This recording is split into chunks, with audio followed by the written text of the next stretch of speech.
The Mannin Line with Andy Wint.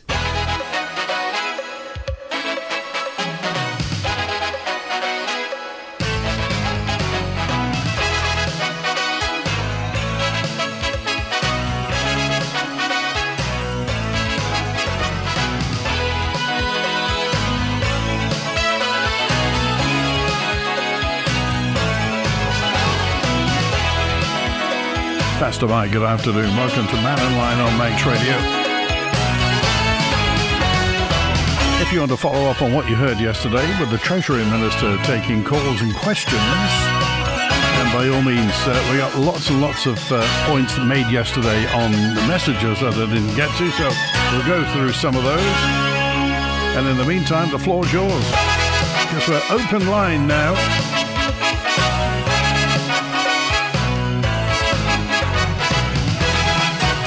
Call 66 13 68, text 166 177, WhatsApp 166 177, email studio at manxradio.com. There was a question yesterday from Critch who said, could you ask Dr. Allison for an update on reclassifying of cannabis to cannabis C and its eventual decriminalising? Dr. Allison was clear when he was running for Chief Minister's job that he will be working to change the laws around cannabis. The review into the harm caused by this and other drugs is well overdue. The John Moores University analysis was published eventually, but there still seems to be no movement in this area. It seems crazy, this is Critch's view, that it seems crazy that the Alabama government is sanctioning the growing of it commercially and are happy that it is dispensed for medicinal reasons, but people are still having their lives ruined by being given a criminal record for possession. Thanks for that. Of course, there is a difference between medicinal and recreational, Critch, so medicinal, that's the reason it's being grown. That's for medicinal reasons. It's not Spliff City or anything like that. Is the point you're trying to make that we should be decriminalising it for recreational, or that there should be a kind of limit for how much somebody has to possess, albeit illegally, without getting a criminal record? But point taken. Thanks for your point, Critch. Let's get to the lines now. And David's first with us on the Mannin Line today. Hi, David. Hi, Randy. And before I forget, actually, what good music you play on the other alternative station? That's a bit of a feather in the hat. I do listen to that stuff. But I just wondered the other day, I was thinking about, where's Paul Corkish now? Does he still work for you? Paul retired a while. I think he does special shows every now and again. Corky's around and about, certainly. Oh, he must do guest spots then. But what I was going to bring up was to do, and I've sent you a couple of pictures, hopefully they'll come in for you, because summer's coming now and spring, and we need to tidy the place up. And the amount of abandoned old-fashioned motorhomes. I'm not having a dig at the new ones and whatever, where they put. But on Lancaster Road, I'll ask anybody to come and have a look there by the substation. The camper van it brought to my attention a little while ago, and it's frustrating the residents. So it's not my area, but I'm going to mention it, because I went to see it today, and it's gone at the back. It's been shot at the back, and believe it or not, it looks like the suspension's gone. Yeah, and did you notice the satellite dish that's strapped to the windscreen wiper? Yes, I did. Yes. So, because the minister, and this is the problem we have at the minute, Andy, too, and I wish the politicians would correct it. Hansard is slow at the minute. So we're not getting. You can get the answers from the minister, but you don't get the supplementary questions. And God bless him, Jason Morehouse did one two Timmels ago regarding abandoned vehicles, and the vehicles have been lying 6 months. So I would encourage people now, before this summer starts, that these people have got vehicles, either get them moved. They're parked on not rural roads, but domestic roads, around the villages and stuff like that. They're a nuisance, and I'd say to people there, if they come on to me, and I'd say to them, would you like this outside your home? Or in a test house where people can't have any sunshine? Yeah. I mean, so the law at the moment is, if it's taxed and insured, you can leave anything anywhere, can't you?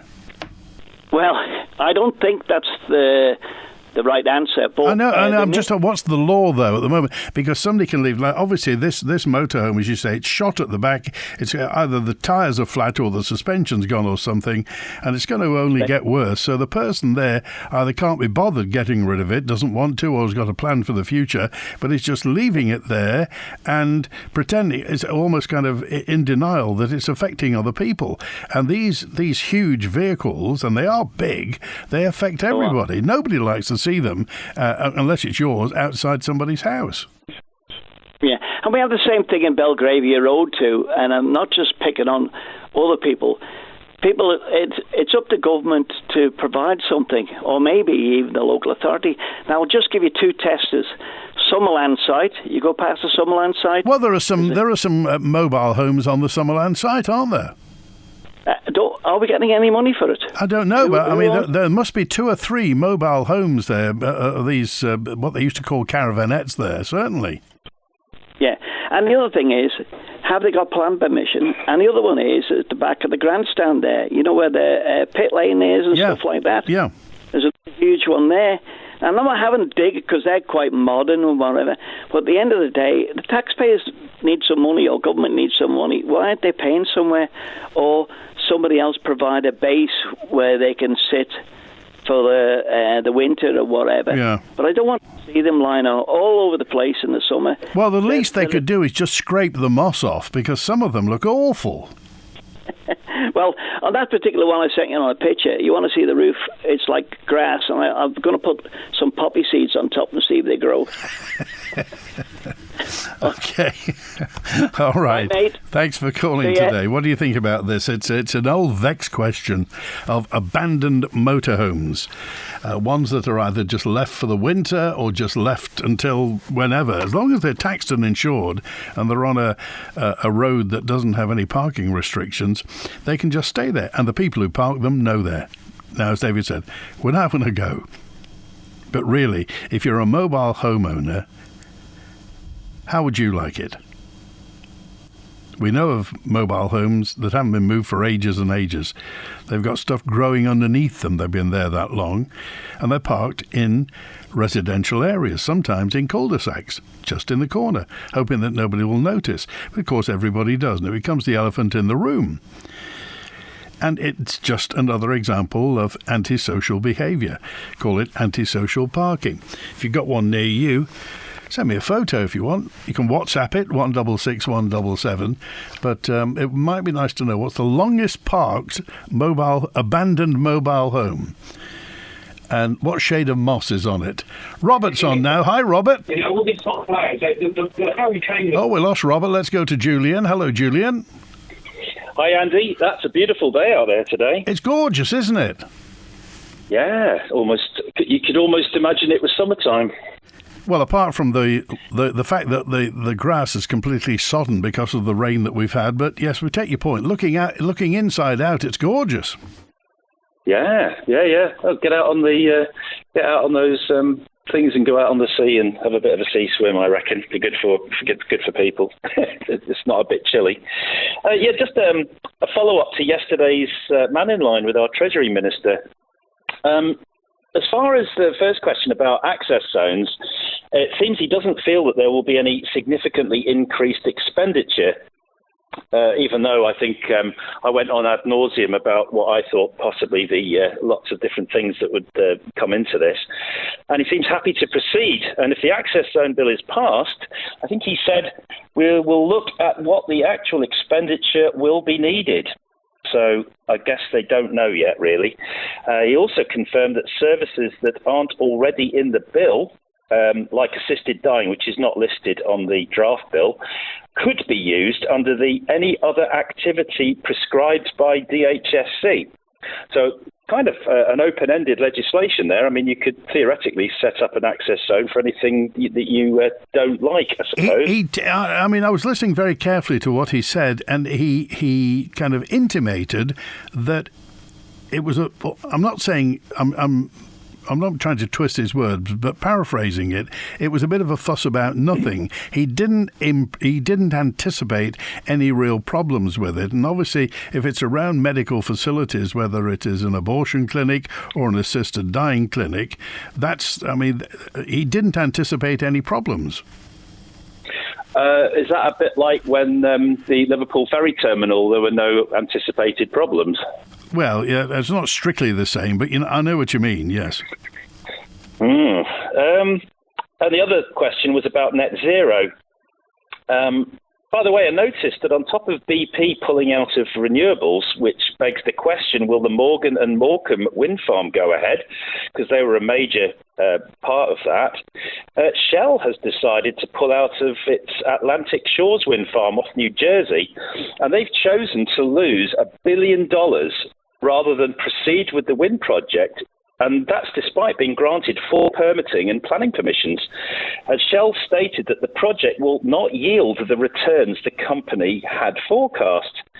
And as far as the BP reason, it was sort of true that the shareholders are behind it, but the Telegraph reported that BP's reason for pulling out was, and I quote from the Telegraph, BP's investment and wind and solar had destroyed large amounts of shareholder value.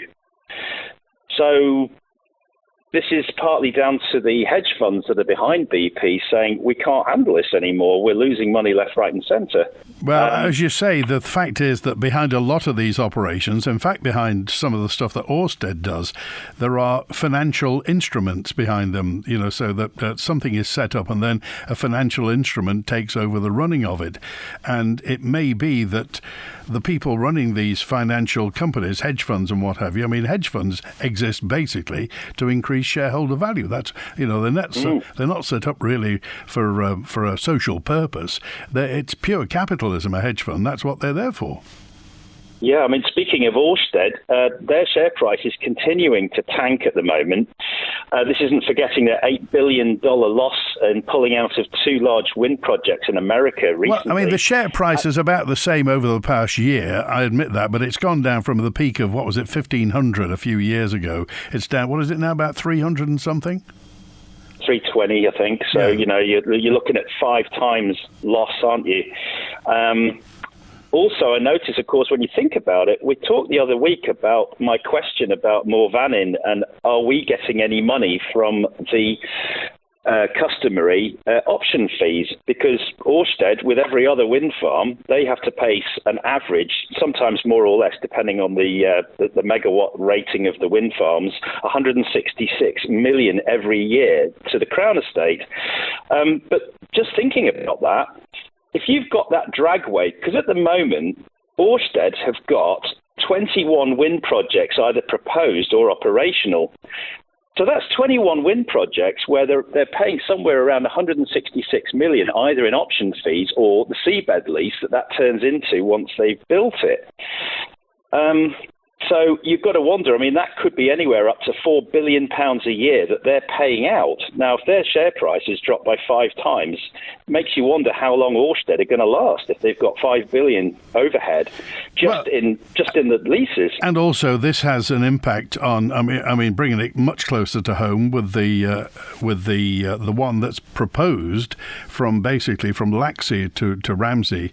That has an impact on where the Kroger gas field is and where the wellhead could possibly be, and the seismic survey.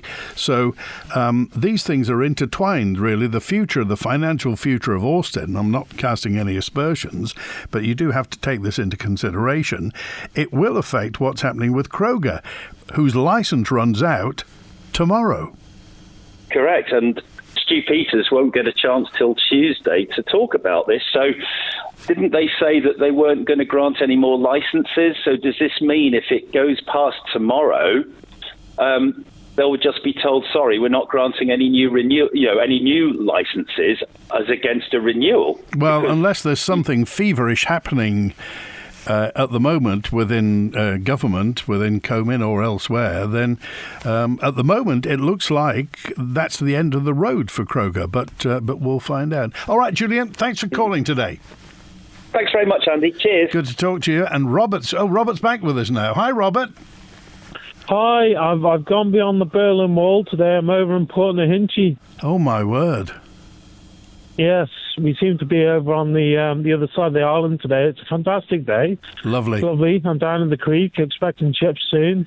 I had an omelette this morning, but we'll forget about that. So what's on your mind, Robert?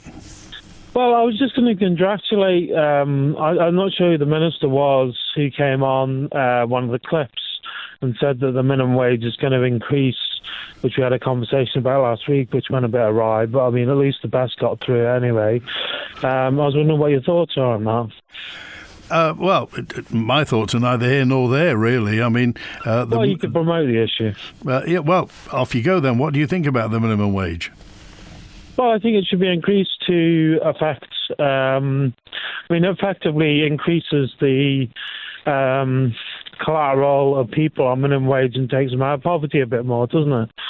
So, I mean, the thing is, it does have an effect, obviously, because lots of small businesses get affected by that. But I think everybody should be paid as much as possible. But then again, I never run a business. Why do you think that? I think everybody should have as much money as possible. I'm an idealist. I'm a wide-eyed optimist, Robert. That's good. That's good.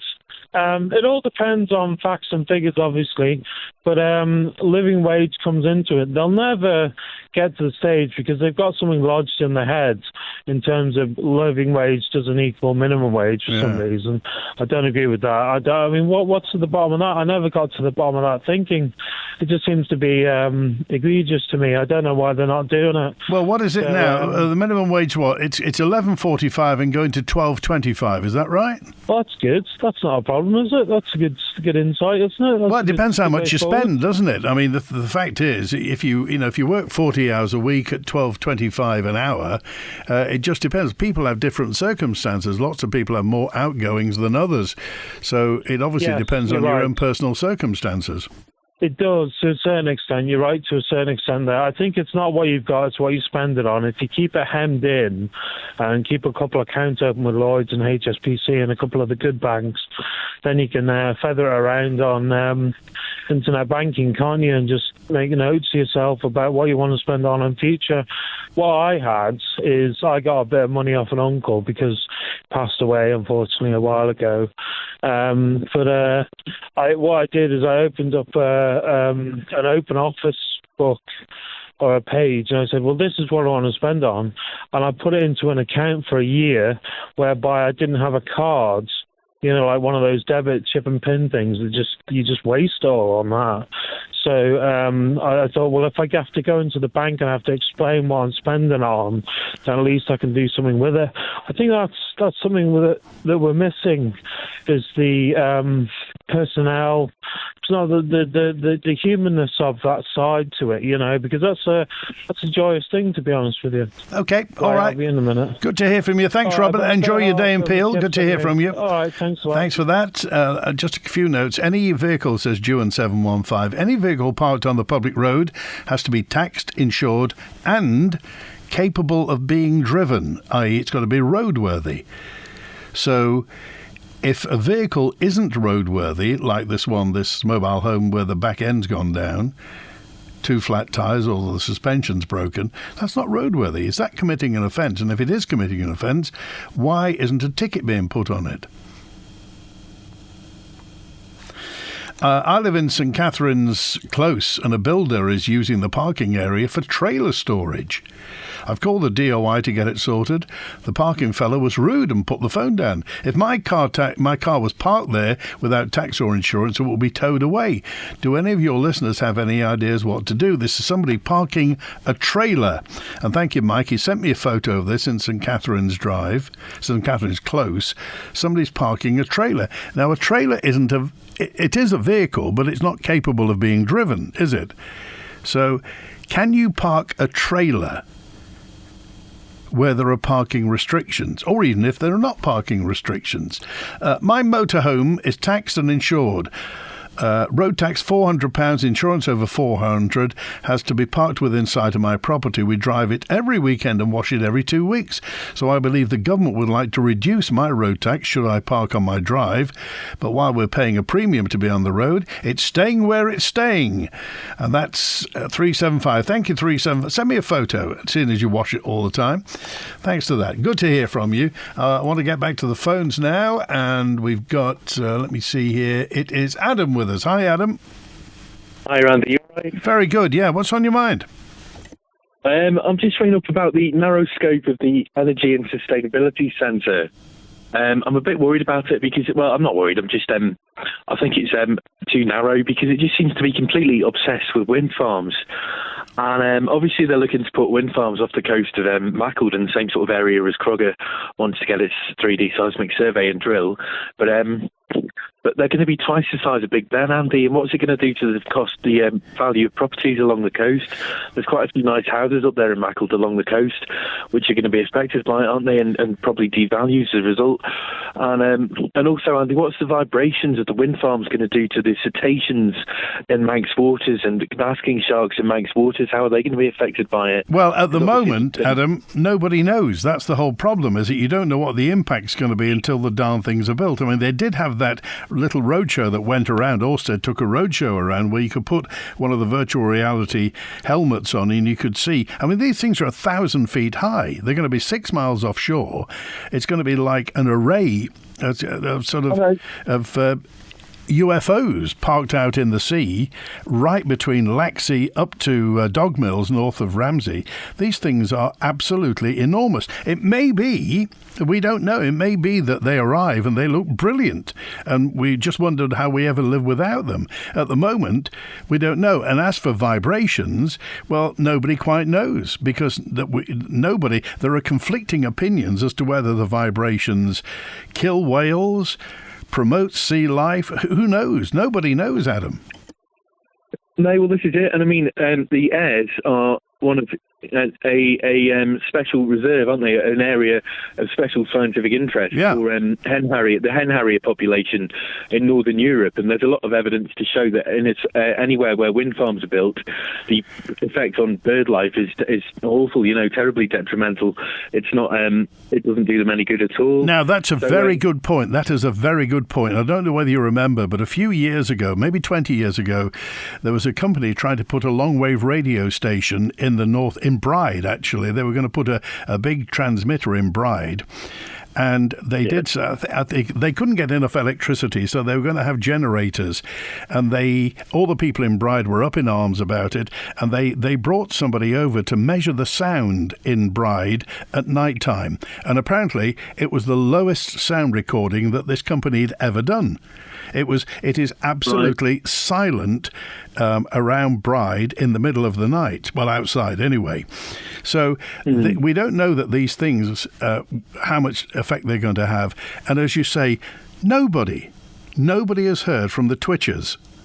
We haven't heard much from the bird fancying population because, as you say, the Isle of Man is world renowned for the bird sanctuary on the Calf, and also the stuff that the birds that go over the top around the Point of Ayr are phenomenal, world renowned, and yet we haven't heard a peep from them. No, it's very strange, isn't it? And also on the island of Menorca in the Mediterranean, there was loads of they put up loads of wind farms, and it's like the whole island's like an eco-island in a similar way to the Isle of Man. Has got the biosphere designation through UNESCO, but they've set themselves up as an eco-island, and they put up some wind farms, and it had a huge reducing effect on the number of birds nesting there every year. So it's quite a major thing. And but coming back to my original. The main point, which was about the narrow scope of the Energy and Sustainability Centre, I notice that they're very dismissive. Dr. David Quirk, who's heads it up, who did a talk a little while back at the Manx Museum on long-term climate change in the Isle of Man over the millennium, the millions of years, and the geological eras. He is very dismissive of geothermal energy in the Isle of Man and doesn't want to explore it. Has advised the government against exploring it, carrying out proper investigations, which I think is totally wrong, because the Isle of Man has got geology. Are you still there, Andy? Yeah, listening to every word. Yeah, good. The Isle of Man has got granitoid intrusions at Foxdale and South Brule, and at the Dune, and the one at Foxdale is pegmatitic.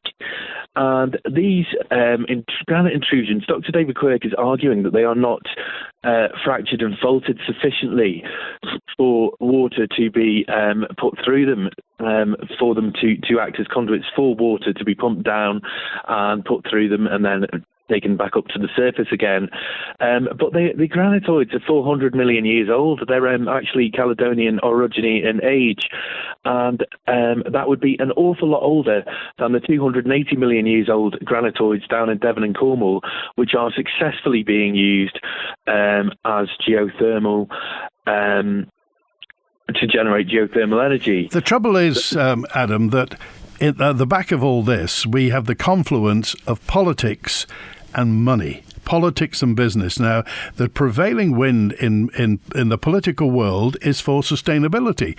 It's for green living. And business is going to fall in behind that and make money off it, as they made money off petrochemicals before that and internal combustion engines.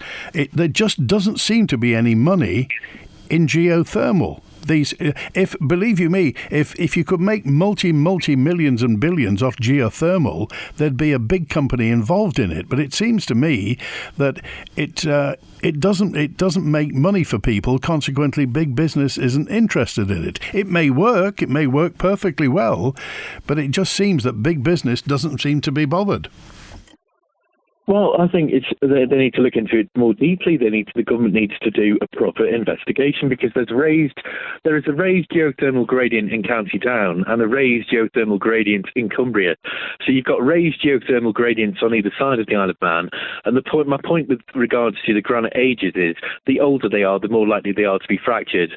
So it seems strange, very strange, that the granite would be, completely unfractured, as David Quirk is arguing. And also his other point is the island springs. They've had a look at the island springs, and they're saying they're all cold. There isn't any warm water coming out the island springs. But back in Victorian times, there was a plan to turn Ramsey into a spa town, and I can't remember where the source of this is. I can't remember where it says. It talks about this somewhere in one of the old books. But, they were. Is this because there was a salt works in Ramsey at one time, because they were building. What happened was they were looking to see whether there was coal on the Isle of Man, because there's coal in southern Scotland, and they dug underneath and drilled out, and what they did find was a pure brine lake under the sea, and they pumped the salt from that, and that's where the Ramsey salt works came from. That was the origin of the Spa works. Oh, right, I see. Right, okay.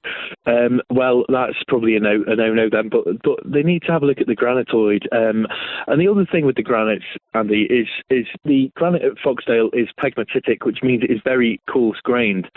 And coarse-grained granites are from the most evolved melt. It's called the felsic melts, the really sort of stuff that's left after the crystals are formed throughout all the rest of the melt. The stuff that's left at the end, that is what that is. And that is what contains lithium. And the Energy and Sustainability Centre doesn't even mention it, and it is a sustainability centre as well as an energy one. And lithium is obviously used in all the latest kind of green technologies. And the other thing which the Isle of Man might have, which they haven't surveyed at all, and there's been no investigation into it, is indium deposits. because indium is found in the mineral sphalerite in association with lead and zinc deposits. And obviously the Isle of Man had, back in the day, one of the biggest lead and zinc workings in Europe. Oh, crikey, yes. So, and indium is used for touch screens and, and computer touch screens and phone touch screens. And it's also used in photovoltaic technology and solar farms. So it's very important, indium, and indium is very scarce globally. Okay, so, all right. We appreciate it. All right. Good to hear from you, Adam. Do stay in touch. Thanks for all that, and thanks for. Are you in the geological world then? Is that your area? I've got a degree in geology and physical geography. I've got a master's in it. I've worked in the geotechnical and oil and gas sectors. Good. All right. Appreciate it. Thanks for calling us today, Adam. Stay in touch. Mark's on now. Hi, Mark. Yeah, hi, Andy. I think I'm in a bit of an unusual position. I'm actually for the Moor Mannin wind farm and also for Kroger. And I don't believe in net zero.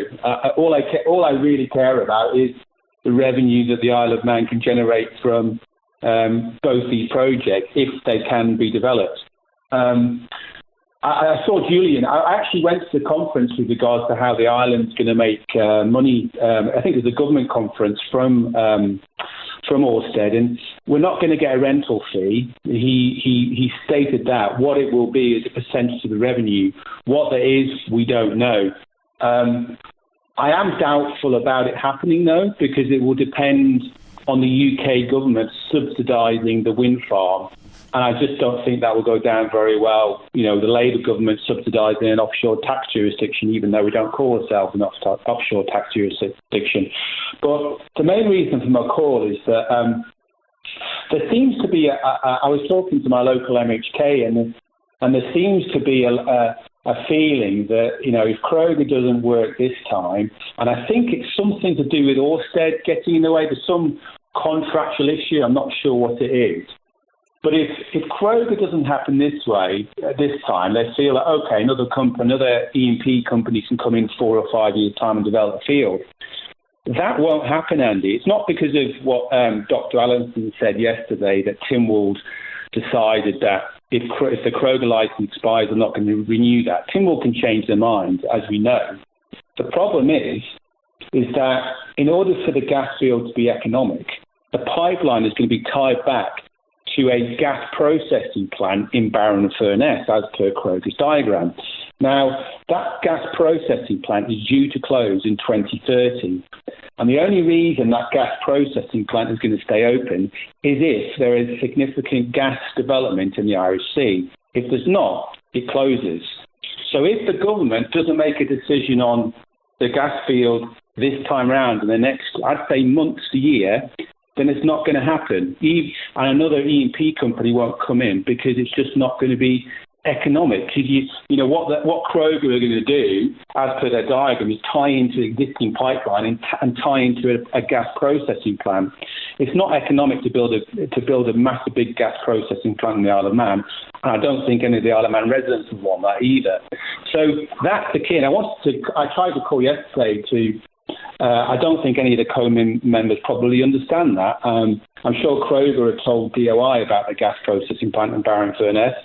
But if we don't capture it now, it's not going to happen. And you can't kick the can down the road, unfortunately. I just wanted to highlight that because it's a really important factor, about it, for the government to make a decision on this. Because, if it's not economic, if it doesn't happen soon, it won't happen at all. When you say you don't think that COMIN understand that, I mean, they're all bright people. They're intelligent politicians. Surely they know. It depends on the information that's being passed from the consultants who are advising DOI and what information the DOI are passing to COMIN. And the decision-making gets made today. That's what Dr. Allenson said, didn't he? In a conversation with him yesterday. He said that the meeting today to discuss it further. So, it's all dependent on what information the Department of Infrastructure decides to pass on to COMIN for COMIN to make the decision. And there seems to be So my feeling on sort of, you have to take it with a pinch of salt, but on a lot of the platforms, there seems to be sort of talk about the fact that there's an agreement with Ørsted which is impacting on Kroger, and it's impacting and it's creating delay for the government not to put the regulations in place in order that Kroger can drill the appraiser well. There seems to be lots and lots of hiccups and reasons, and I think I called up before, like in 1995, David North got the UK oil and gas regulations approved in Tynwald within 25 minutes. And basically he insisted that the Isle of Man oil and gas regulations had to mirror the UK, because if they didn't, as per Hansard, then no oil and gas company or operator will come into UK territorial waters to drill, because it all depends on insurance.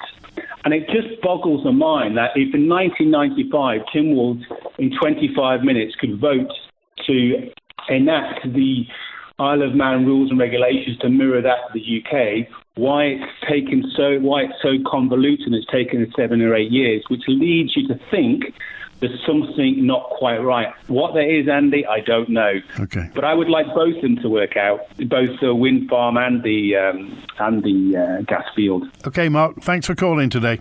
Thanks a lot. Take care. Appreciate it. 19 minutes before 1. We may get to the bottom of this, and we may get to find out what's happening to Kroger. It's unclear at this stage whether a fifth extension is going to be granted. The Julie Edge attempt to get fellow politicians to discuss the matter got kicked into the long grass. It's understood that members of Kroger have lobbied Tynwald members to intervene.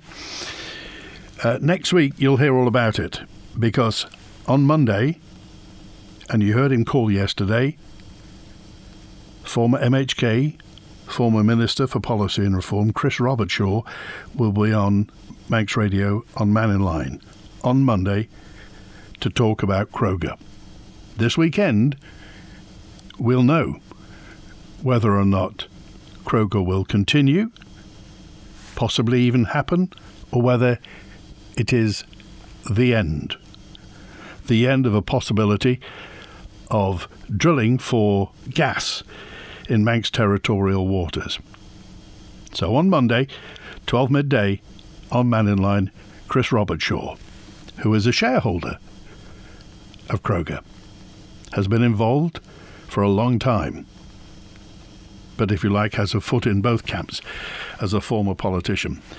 So Chris Robertshaw on Monday talking about Kroger. Next Wednesday we're live at QE2 with students from years 12 and 13.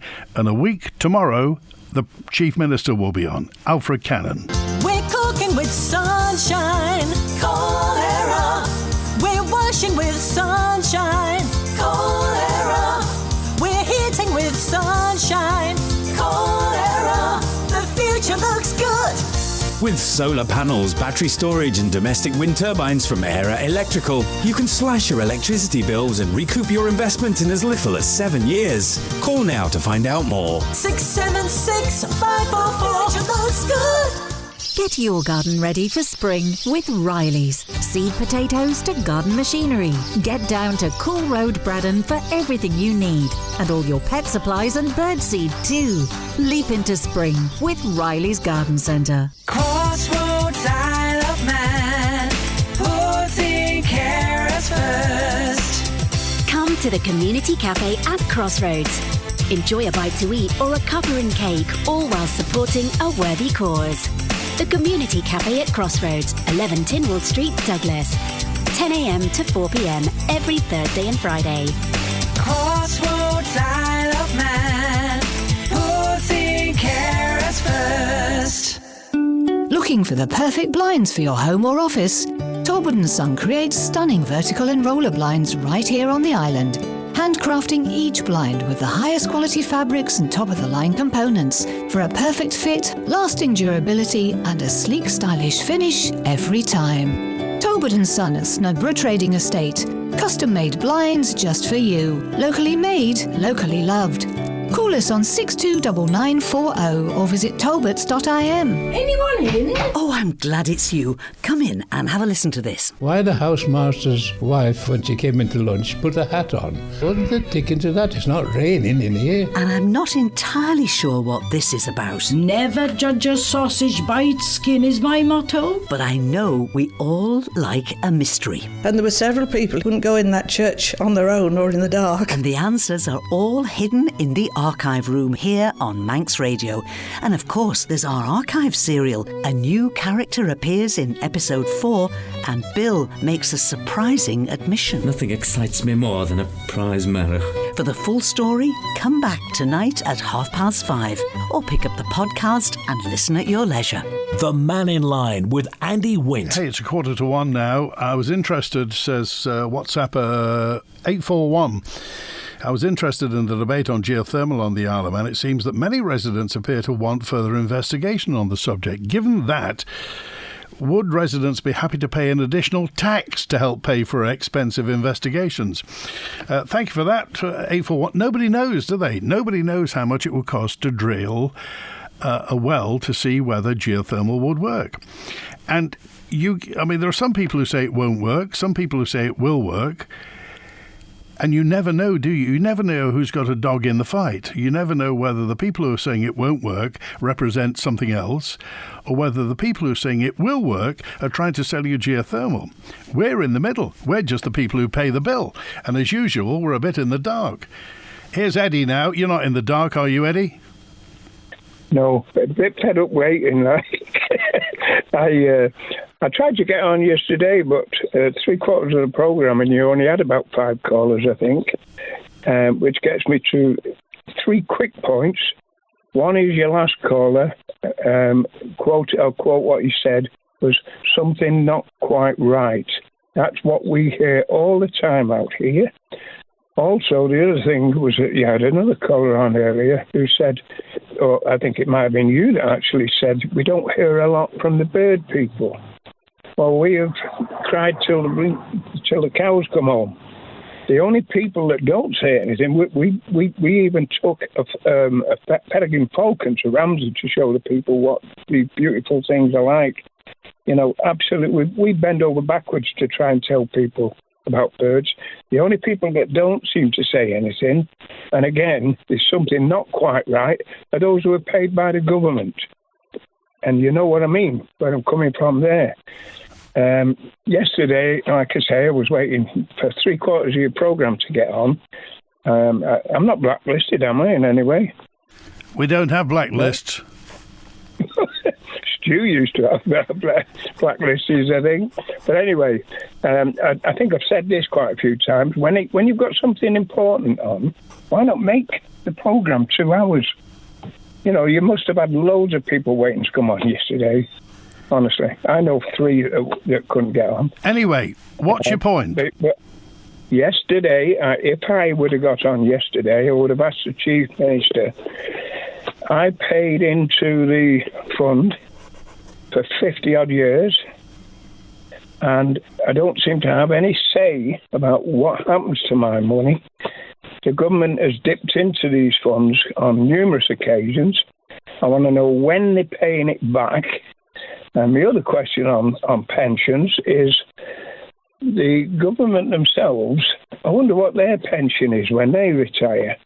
And also, while you're on that point, remember that they have only just started paying in. What year was it they started paying in? About 5 years ago, was it? Yeah, just a little bit more, I think, yeah. I've been paying for 50.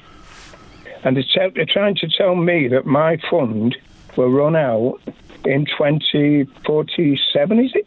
Well, you should have been a politician, Eddie, you see. You could have been on that train. I'm not crooked enough. Now, steady on. Tell me then, why haven't the bird people made any more noise about any impact that this will have? We've already done it. I even spoke to the boss of the BirdLife, and she just wanted to hush up. And the reason is because they're getting paid by the government. They don't want to lose their job, do they? It's pretty obvious, that one. They're going to sit on the fence. They're not going to say a damn thing. But everybody who knows anything about birds, even Bonzo, I mean, the curlew man. I mean, he agrees that it kills birds. You've had numerous people come on, all these ones that are going to go out at sea. Nobody's monitoring them. It kills birds left, right, and centre. I think I read something about somewhere off Wales, and there was literally thousands and thousands of seabirds killed by wind turbines. That's going to happen here.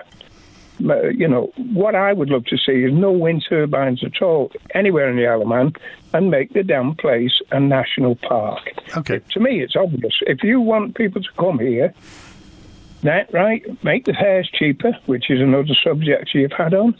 Make the fares that cheap that people can't help but come here.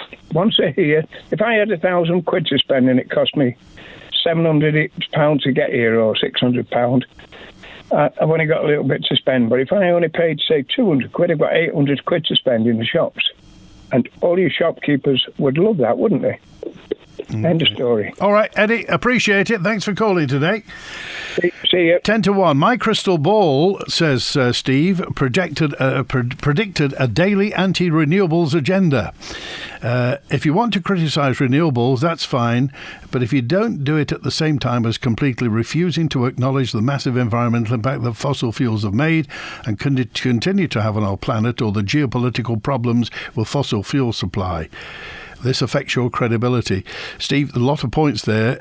Which one are you concentrating on? I think we criticise everything equally. We may criticise renewables. We know that fossil fuels have made an impact. But just tell me, Steve, why is everybody else going for fossil fuels now? Australia, United States, Germany? Why pell-mell towards fossil fuels? Do they know something we don't? Are we being kept in the dark and just paying the bill for it? If you know, Steve, then please tell us. You get more at the Mannin. On Saturday, the 1st of March, join us at the Mannin Hotel for a fantastic evening of music and food with classic West End musical hits from Helen Ward Jackson. Tickets are from just £60 per person and include a 3-course a la carte dinner and entertainment. Booking essential. Just call 602 555. Visit manninhotel.im or find them on Facebook. West End Hits with Helen Ward Jackson. You really do get more at the Mannin. Office World, have we got it? Office World, yes we have. Office World. For all things stationery, from pens, pencils, paper and ink cartridges to desking and seating, Office World has it. Call 666 366. Come down to Spring Valley Industrial Estate, Braddon, to find out more of what's in store. Office World, have we got it? Office World, yes we have. Office World.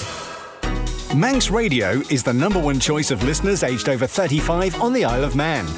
We lead the way in connecting brands with Manx Radio's engaged and loyal audience. And our breakfast show attracts 71% more listeners than any other station.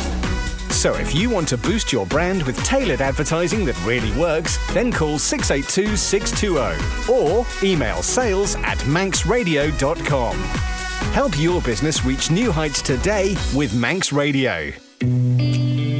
How can Manx businesses adapt to AI and maintain relevance in an increasingly competitive and dynamic landscape? What strategies can the island adopt to ensure sustainable growth in the age of AI?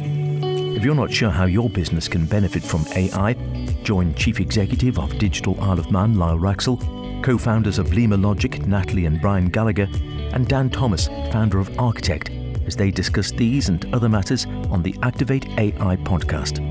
Just go to the Manx Radio website and click on podcasts, or use your usual podcast provider. The Activate AI podcast, giving you the real deal on using artificial intelligence. There are massive opportunities here, and there are opportunities now, but there are opportunities that we can't even see yet.